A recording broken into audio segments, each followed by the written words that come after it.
السلام علیکم۔ شام کے 5:20 ہوئے ہیں۔ FM 93 ریڈیو پاکستان فیصل آباد سے مقامی اردو خبروں کے ساتھ میں Farooq Shehzad. Election commission of Pakistan Faisalabad region کے دفتر کی اطلاع کے مطابق بلدیاتی اداروں کی حلقہ بندیوں کا آغاز کر دیا گیا ہے۔ یہ فیصلہ پنجاب حکومت کی طرف سے بلدیاتی اداروں کی بحالی کے حکم کے بعد کیا گیا۔ فیصل آباد کی میٹروپولیٹن کارپوریشن اور ضلع کونسل کے بلدیاتی حلقوں کے ایریاز کو مقررہ آبادی کے تناسب سے تشکیل دیا جائے گا۔ پنجاب کے سیکرٹری محکمہ primary and secondary health care نے تحصیل ہسپتال گوجرا کا دورہ کیا۔ انہوں نے ہسپتال کے مختلف شعبوں کے معائنوں کے علاوہ ڈاکٹر اور طبی عملے کی حاضری بھی چیک کی۔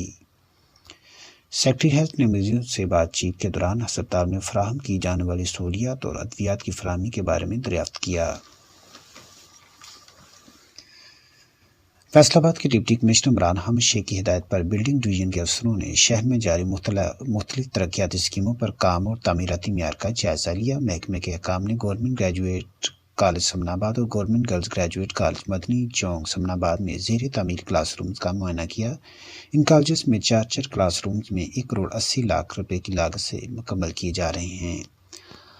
اعلیٰ حکام کی ٹیم نے چیبا روڈ کے گورنمنٹ ہائی اسکول کی سڑک کی تعمیر کا بھی جائزہ لیا اور اس کے علاوہ حجویری ٹاؤن میں زیر تعمیر ڈسپنسری کا بھی معائنہ کیا، جس پر 50 لاکھ روپے خرچ ہوں گے۔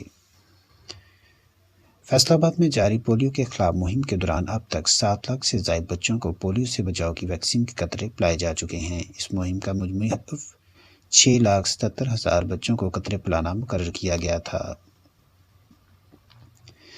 ڈپٹی کمشنر عمران حامد شیخ کی صدارت میں منعقد ہونے والے محکمہ صحت حکام کے اجلاس میں بتایا گیا کہ مہم کے 5ویں روز 1,23,000 بچوں کو قطرے پلائے گئے۔ فیسکو کے چیئرمین بورڈ آف ڈائریکٹر ملک تحسین عمان نے کہا ہے کہ فیسکو کے تمام نظام کو ڈیجیٹلائزیشن اور آٹومیشن پر منتقل کیا جا رہا ہے تاکہ فیسکو کے صارفین گھر بیٹھے اپنے موبائل فون کے ذریعے ہر قسم کی معلومات حاصل کر سکیں۔ انہوں نے یہ بات فیسکو ہیڈ کوارٹرز میں منعقد ہونے والی ایک تقریب سے خطاب کے دوران بتائی۔ انہوں نے بتایا کہ فیسکو کے مختلف دفاتر کو 11 نئی گاڑیاں اور بسیں فراہم کی گئی ہیں۔ اس طرح صارفین کو بہتر طور پر سہولیات فراہم کرنے میں مدد ملے گی۔ فیصل آباد ترقیاتی ادارے نے غیر قانونی اور غیر منظور شدہ رہائشی اسکیموں کی روک تھام کے لیے آپریشن تیز کرنے کا فیصلہ کیا ہے۔ اس طرح زرعی اور زرخیز زمینوں کو کمرشلائز کرنے کی سرگرمیوں کی حوصلہ شکنی بھی ہو سکے گی۔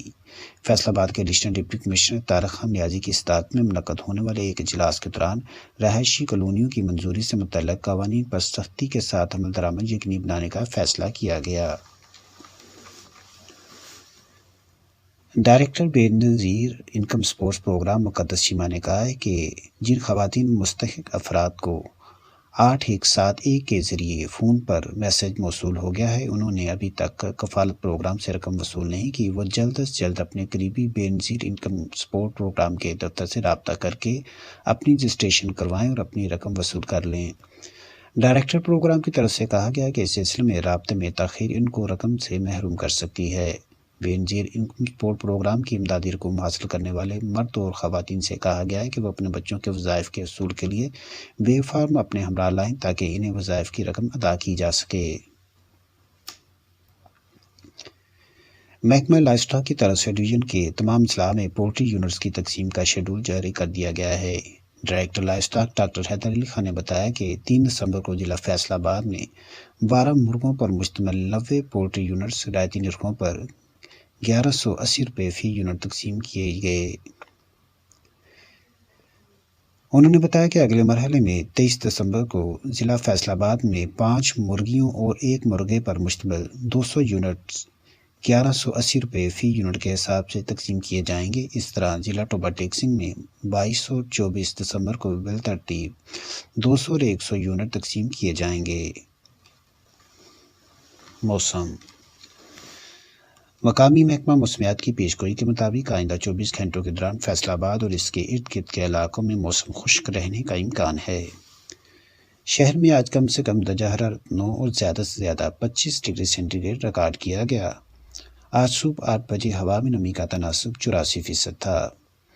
فیصل آباد میں کل سورج 6:51 پر طلوع اور شام 5:05 پر غروب ہوگا۔